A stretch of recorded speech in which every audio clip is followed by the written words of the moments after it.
Lectura del Santo Evangelio según San Marcos.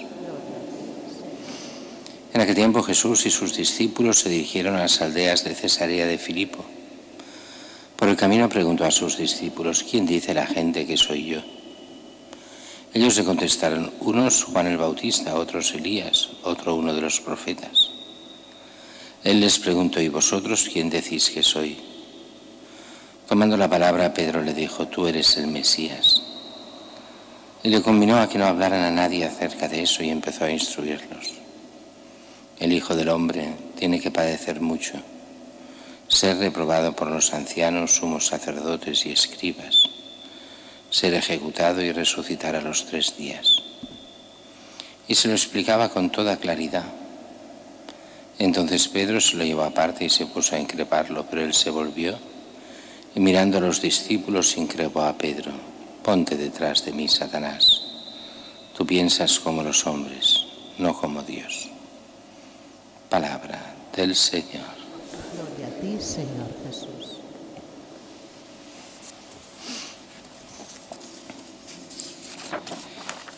La primera lectura, que es un clásico y por eso son de estos textos que no gustaron a toda una clase social en muchas épocas, sobre todo en el Renacimiento, y allí cuando llega ya el siglo XVI, los protestantes pues eliminan o consideran paja estas lecturas de hoy porque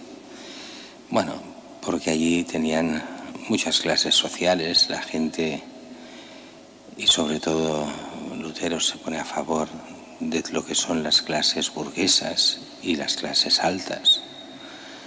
Y entonces no le cuadraban todas estas cosas que nos va diciendo Santiago, pero que son puro evangelio. No hagáis acepción de personas. Suponed que en vuestra asamblea entra un hombre con sortija de oro, traje lujoso. Entra también un pobre con traje mugriento. Hemos de pensar que las celebraciones eran en un cierto sentido diferentes a las actuales. Santiago está hablando de las celebraciones de la misa, sí, pero que se hacían en las casas, no existían las iglesias todavía. Y en estas casas pues había el anfitrión que recibía. Y como siempre pasa, por desgracia, a la gente importante se le trata de una importante a los ojos humanos. Se le trata de una forma y a otros de otra. ¿Cuántas veces lo hemos visto? Si viene un político importante, hoy la gente se desvive por el político. Si viene un rico, pues que es muy rico, pues también. O lo vemos en muchas familias, muchas veces. Si hay un pariente rico y que no tiene herederos o lo que sea, pues la gente, muchos se desviven a ver qué pueden sacar de allí. Y si hay un pariente que es pobre, no le hacen ni caso, para nada. Y es que era uno mejor que el otro, objetivamente, no. Es simplemente esa tendencia que tenemos a ver, sin darnos cuenta a veces incluso, de lo que podemos aprovecharnos de los demás. Y así nos viene a decir en las asambleas, si a uno porque es rico o tiene posición, lo tratáis bien y le dais asiento. El otro porque es pobre, bueno, no es que lo expulséis de la celebración, pero lo dejáis sentado en el suelo, en el último lugar, en cualquier cosa. Pero aquí hay acepción de personas. Aquí las cosas van mal y quiere decir que no habéis entendido el Evangelio, donde lo que importa es cada persona, no importa por si uno es rico o pobre. Al revés, dice, y esto se lo encontraron los primeros discípulos.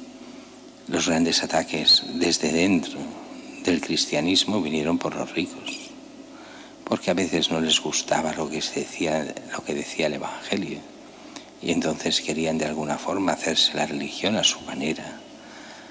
Y lo dice el mismo Santiago: ¿no son los ricos los que os oprimen e incluso os arrastran a los tribunales?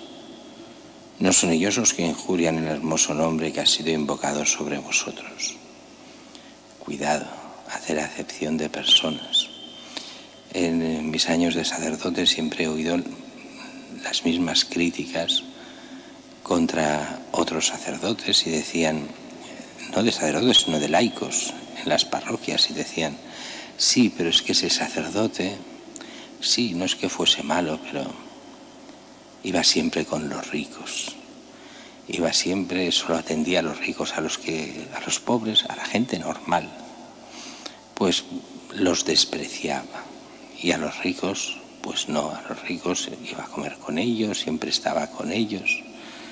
No, pero lo hacía por una buena causa, que era poder pues sacar dinero para tal causa o tal otra, sí, pero no. Hay que ir con mucho cuidado, y los fieles muchas veces nos critican por ello, por estas formas de hacer, que hemos de, tanto sacerdotes como seglares, huir de esto, la acepción de personas. Tiene dinero, tiene poder, tiene una buena posición, tratarlo bien. No tiene ningún poder ni dinero, pues entonces despreciarlo. Si hacemos así, no hemos entendido el Evangelio, nos viene a decir Santiago. Mientras que el Evangelio de hoy es este momento en que Jesús ya es más que famoso, iba de aldea en aldea, y llega un momento que dice que Jesús pregunta a sus apóstoles, ¿quién dice la gente que soy yo? No lo dice como si no lo supiese, sino para dar un poco de lección a los apóstoles. Pero esta respuesta de la gente nos hace ver la religiosidad de la gente. Una religiosidad a veces malentendida porque no entienden lo que está pasando, pero que es gente religiosa. Unos que es Juan Bautista, otros Elías, u otro de los profetas. Hoy en día, con nuestra mentalidad aparentemente racional, diríamos uno más, un predicador, un no sé qué, cualquier cosa. Pero no diríamos un profeta, o uno de los antiguos profetas, o que él es Juan Bautista. No. Bien, vosotros, ¿quién decís que sois? ¿Qué soy? Tú eres el Mesías, el Hijo del Dios vivo, se nos dirá en otro evangelio. Y aquí viene el gran problema. Cuando les dice todo esto, el Mesías, Jesús vuelve a explicarles, porque lo hace muchas veces, qué tipo de Mesías es.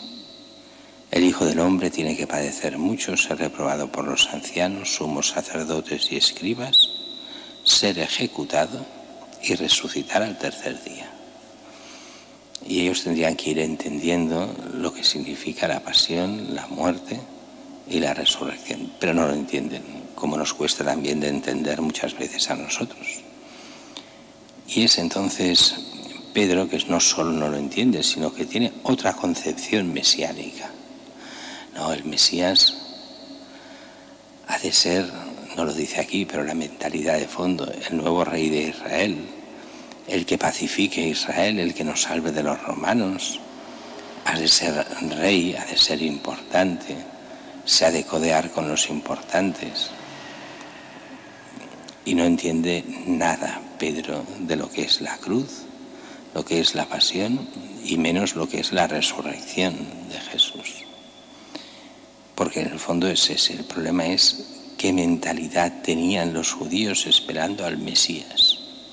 Esperaban a alguien político, alguien que le resolviese los problemas económicos y políticos del país, cuando lo que quiere es el Señor ganarse persona a persona, cada uno de nosotros, ganarnos por la gracia, llevarnos por el camino del bien, de la verdad, de la justicia, llevarnos por el camino que lleva a la vida eterna.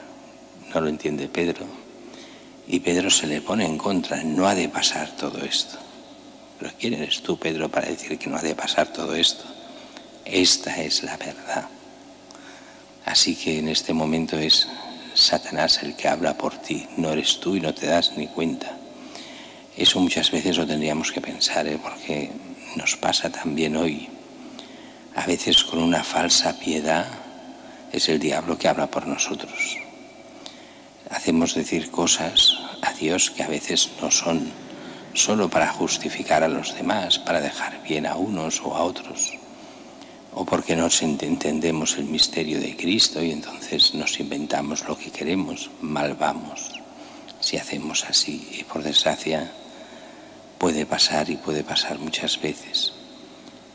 Lejos de mí, Satanás, aléjate, ponte detrás, porque lo que dices es razonamientos humanos, aparentemente muy bonitos, pero solo humanos. Y aquí nos encontramos ante el Hijo de Dios, que nos muestra cuál es el camino que conduce a la salvación y pasa por la pasión, la muerte y la resurrección de Cristo, el don más precioso, Dios que se nos da del todo para pagar por nuestros pecados y abrirnos las puertas a la vida eterna.